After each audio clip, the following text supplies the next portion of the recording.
Amin'izao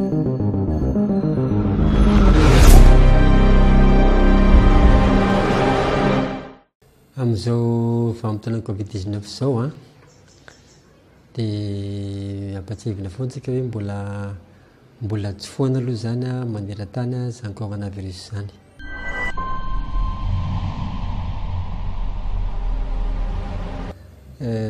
Rehefa mbola tsy foana maneran-tany ny coronavirus na ny hoe Covid-19 dia tena mbola misy zany n'aiza n'aiza misy eto amintsika zany. Ny dika zany dia mety voany daholy ny olona rehetrarehetra na iza na iza, fa misy fotsiny zany ny olona sokajiana ho marefo koa zany zay mora andairan'ilay izy ao anatin'izany ny olona efa lehibe taona zany, ny olona misy aretina mitaiza ao anatin'izany ohatra fiakaran'ny tosi-drà, ny olona diabetika, ireny manaraka fitsaboana maharitra mety mampihena ny hery fiarovan'ny olona reny a, reny misy marary voa na marary aty reny ohatra sationana zany zay, ireo olona tsy ampy hery fiarovana anatin'izany ny olona voan'ireny homamiadana ireny na ny olona voan'ny sida. Dia ankoatran'ireo a dia somary marefo kokoa ny olona somary vaventy, ny olona matavy zany sy ny olona tsy miasa vatana firy dia voasikazy ao anatin'izay koa ny olona bevoka.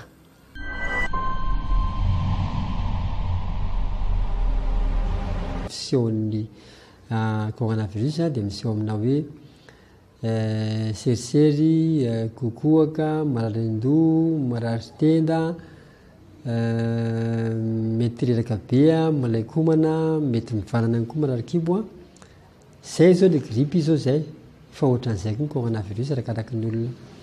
Fa rehefa mitranga amin'izay le hoe tsy mahay fofona, tsy mahay tsirikanina, manomboka sepotra be, dia zay izy ny tena hita miavaka koa coronavirus. Nefany averika fa ny fitiliana irery ny tena ahafahana milaza hoe coronavirus ty mahazo an'ity olo ity, ka raha izay fomba fitrangany tany saina teo izay dia misy tokoa ny vehivavy bevoka zay misy fisehoana-retina mitovy amin'izay mankety amin'ny toeram-pitsaboana.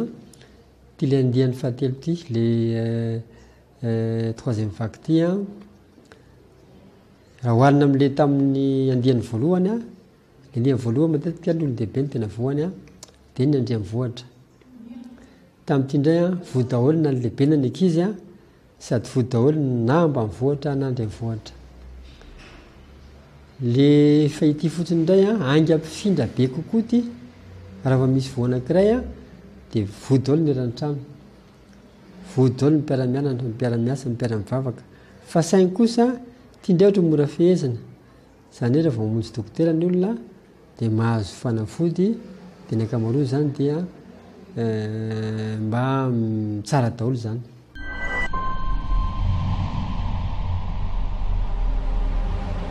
Fomba fiteny malagasy aleo misoroka toy izay mitsabo. Dia ny fisorohana voalohany indrindra dia ny fanaovana ary vava-orona indro mahazatra, ny fanajana ny elanelana ray metatra na mihoatra araka izay azo atao amin'ny rehetrarehetra. Ny zay aloha ny tena zava-dehibe indrindra. Dia avy eo moa fehezana hoe manasa tanana amin'ny rano sy ny savony na ny gel hydroalcoolique, dia ny tsy vikitihana orona sy vava amin'ny ankapobeny zany, satria miditra eo amin'ny lalan-drivotra izy eo amin'ny orona sy vava amin'ny fidirany amin'ny alalan'ny pitidora na pititreoko ny olona izay marary zany. Mety mikohaka izy na mievina izy na izy miteny mafimafy, dia manaraka n'iny pitidora na pititreoko iny le aretina dia miditra eo amin'ny orona sy vava rehefa mitroka rivotra atsika. Ka rehefa manao ary vava-orona dia mba le miraikitra amin'ny lamba iny le pitidora sy ireo ka dia voatazona eo le virus ny coronavirus zany. Sy aretina maro koa zany dia izay mazava-dehibe an'ilay ary vava-orona. Indrindrandrindra fa raha amin'ny toerana somary mihiboka zany ka misy olona maromaro ao an-trano indrindrindra fa ho an'ireo mifangaro amin'ny olona betsaka, mifandray amin'ny olona betsaka, ireo mpiasa birao, ireo mpiasa amin'ny banky, ireo mpivarotra, satria mety misy an'izany any bevoka, indrindra fa raha bevoka hoe mbola kelikely mbola afaka miasa izy dia mbola miasa izy zany.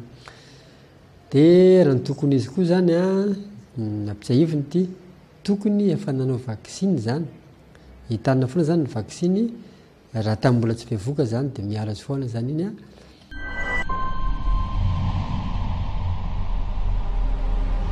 fiainana ara-pahasalamana amin'ny ankapobeny indray ny atsahiviko eto tokony ho amin'ny torimaso tsara, tokony mihinana voankazo, sakafo ara-pahasalamana amin'ny ankapobeny zany, ao anatin'izany protéine, ny hena, ny trondro, ny atody, ny soja sy ny sisa, ny sokajy anankiray fanindroa dia ireo mitondra hafanana sy mamery ny lipida sy ny glucide zany, anatin'izany ny vary, ny kotrana, ireny mofo misy farininy ireny, ireny paty ireny. Dia ny sokajy fahatelo dia ireo mitondra vitamine sy ireo otrikaina antsoina hoe oligo, élément isan-karazany. Inona zany? Ny voankazo karazany maromaro isan'andro sy ny legioma. Ny asan'ireo dia ireo ilay antsoina hoe antioxydant, raha oharina amin'ny vy zany dia hoe miaro ny vy tsy ho arafesina, saingy tsika tsy vy fa olona miaro ny selantsika zany mba tsy ho simba vetivety. Ireo koa mandeha vokanina, ireo koa no miaro amin'ireo mamiadana, cancer, ny ankamaroany fa tsy hoe izy rehetra, ary ireo koa zany no mampiakatra ny hery fiarovany olona amin'ny ankapobeny.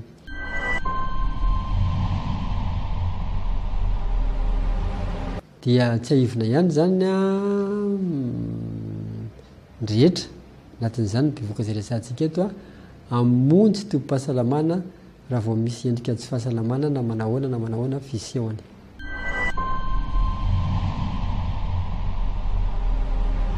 Tsara aloha zany tokony tamin'ny tsy bevoka nefa tokony nanao vaksiny, fa ny talina foana zany ny vaksiny no andretrarehetra, satria ny vaksiny no anisan'ny mampiakatra ny hery fiarovan'ny olona amin'ny ankapobeny zany.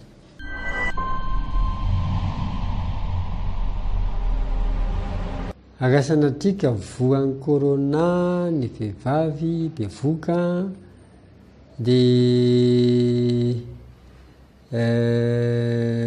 io moa zany mbola tsy misy hoe manahoana fahasalamana zaza ao an-kibo, fa izy ireny aloha zany ny tsaboana, izy ireny aloha zany ny tsaboana, dia ny fitsaboana azy dia mitovy amin'ny fitsaboana ny olona tsy bevoka ihany, fa ny fanafody fotsiny zany no misy fanafody izay tsy zaka mibevoka dia ireny no tsy ampiasaina aminazy zany.